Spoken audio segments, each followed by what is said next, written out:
मैं आज आपको बछावत महिलाओं की वीरता एवं बलिदान की अमर कथा सुनाने जा रहा हूँ। जहांगीर को भारत के बादशाह के तौर पर राज्याभिषेक समारोह में बीकानेर के राजा राय सिंह दिल्ली गए।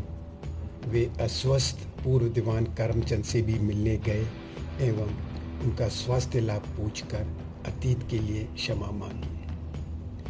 अकबर के निधन पर अपनी सहानुभूति जताई और सिसकियां लेकर रोए।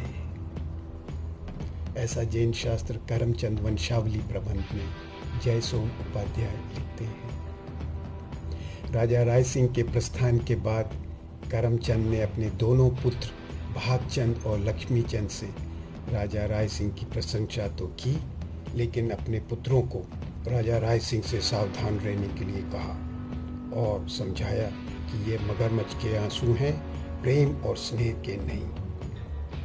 दीवान करमचंद ने कहा, राजा राय सिंह खुश है कि मैं जल्द ही गुजर जाऊंगा।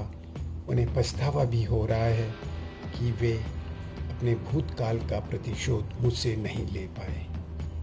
मेरे प्यारे बच्चों, बीकानेर लौटने की भूल मत करना।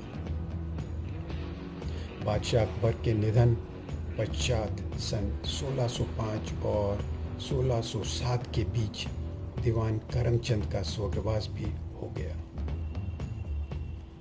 दीवान Karamchand Bachhawat of Bikaner was a brilliant administrator, clever strategist, sage politician, and a very cultured person.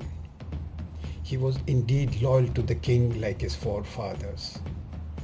मध्यकाल में वे जैन धर्म के संरक्षक के नाम से भी प्रसिद्ध हैं, saviour of Jainism during medieval period.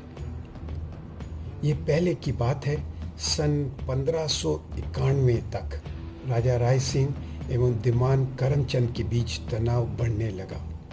राजा राय सिंह ने अपने जीवन के विरुद्ध षड्यंत्र रचता हुआ पाया। उनका मुख्य संदेह था करमचंद पर, लेकिन राजद्रोहियों की योजना असफल रही। समय रहते चेतावनी करमचंद और उनके परिवार तक पहुंची और राजा राय सिंह के दुष्ट इरादों को भांपते हुए करमचंद ने विनम्रता से उनकी अनुमति ली और अपने परिवार के साथ मेड़ता शहर की ओर प्रस्थान किया। बाद में उन्होंने लाहौर की ओर पलायन किया, जहां पर अकबर के दरबार में उनका भली भांति स्वागत हुआ।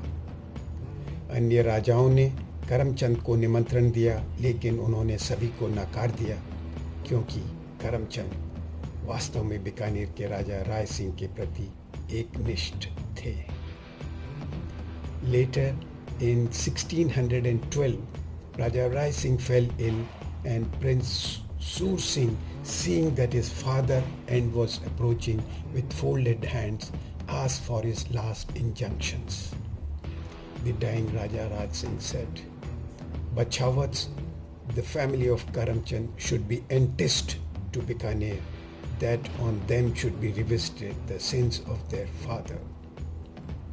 Purohit Man Mahesh and Bharat Chodji and other conspirators such as Bharta Jat associated with Karamchand should receive the reward of their misdeeds.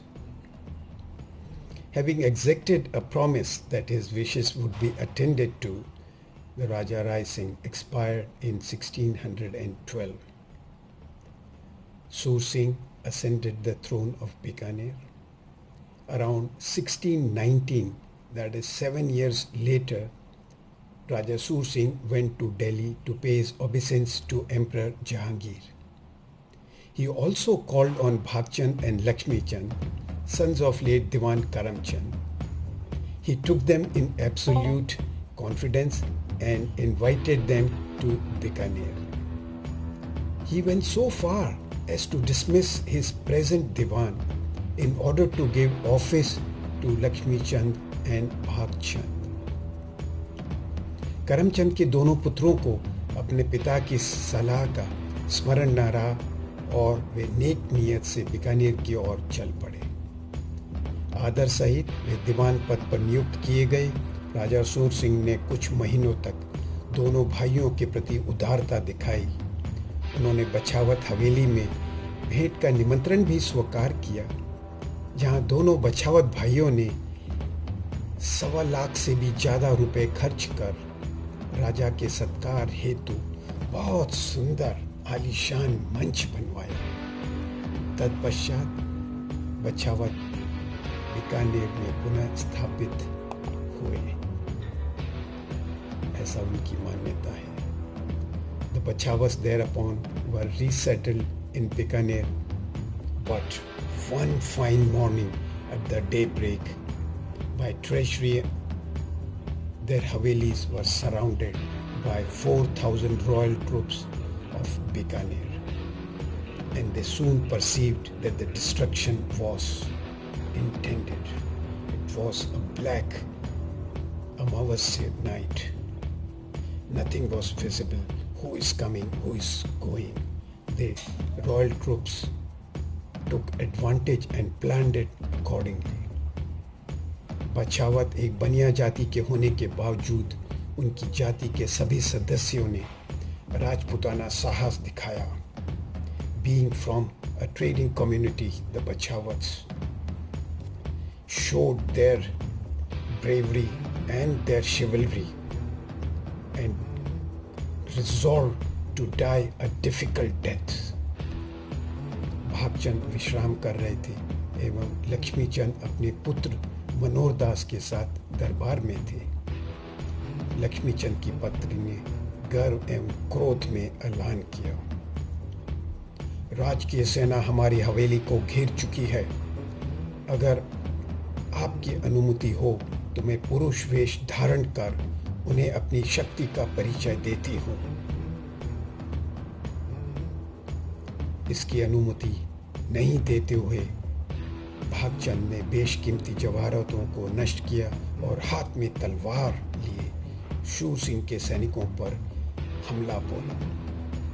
साहसी बछावतों ने अपने 500 कुशल सैनिकों के साथ युद्ध किया, लेकिन बछावतों का सेना दल शक्तिशाली राजकीय सेना के सामने टिक न पाया. करमचंद, लक्ष्मीचंद, मनोहर दास की पत्नियां एवं बछावतों की अन्य स्त्रियों ने हवेली के कुएं में कूदकर जल जौहर करते हुए अपने प्राण त्यागे. ये बछावत महिलाओं के अदम्य साहस का सर्वोच्च उदाहरण है. वहीं पुरुष वर्ग राजकीय सेना से लड़ते हुए वीरगति को प्राप्त हुए. लक्ष्मीचंद एवं मनोहर दास की दरबार में ही हत्या कर दी गई.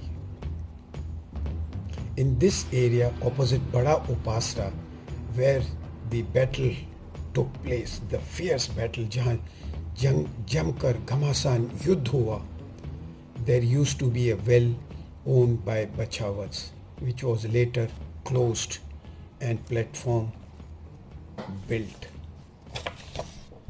This is the well where Bachawats ladies jumped to commit Jal Johar.